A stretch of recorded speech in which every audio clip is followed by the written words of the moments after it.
Hello traders, வணக்கம். நமக்கு ஒரு பெரிய லாஸ் வந்துருச்சு அப்படின்னா நெக்ஸ்ட் என்ன பண்ணணும் அப்படிங்கிறத பேச போகிறோம். என்னோட ஃபர்ஸ்ட் டிப் என்ன அப்படின்னு பார்த்தீங்கன்னா, டேக் அ பிரேக், இல்லைன்னா stay out of the market.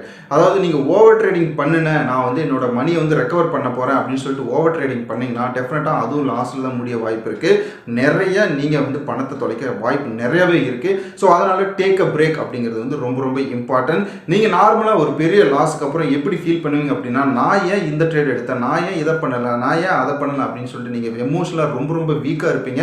So அதை வந்து நம்ம அவாய்ட் பண்ணணும்னா டெஃபினட்டாக you just need a small or long break. ஓகேங்களா? ஸோ அதை நீங்கள் வந்து ஃபாலோ பண்ணுங்கள். ப்ளஸ் வந்தீங்கன்னா லாஸில் வந்து நமக்கு லாஸ் ஆகிறது என்னென்ன அப்படின்னு பார்த்தீங்கன்னா, மணி, நீங்கள் எமோஷனலாக வீக்காக இருப்பீங்க. ப்ளஸ் பார்த்தீங்கன்னா உங்களுக்கு கான்ஃபிடன்ஸ் வந்து ரொம்ப ரொம்ப லோவாக இருக்கும். இதையெல்லாம் பூஸ்ட் பண்ணணும் அப்படின்னா டெஃபினட்டாக நீங்கள் வந்து உங்களை வந்து அப்கிரேட் பண்ணணும். நீங்கள் வந்து உங்களோட ஸ்கில்ஸை வந்து டெவலப் பண்ணணும். ஸோ அதை பண்ணிவிட்டு நீங்கள் வந்து மறுபடியும் ட்ரேடிங்கை ஸ்டார்ட் பண்ணுங்கள். ஸோ என்னோட ஃபர்ஸ்ட் டிப் என்ன அப்படின்னு பார்த்தீங்கன்னா, stay out of the market or take a break.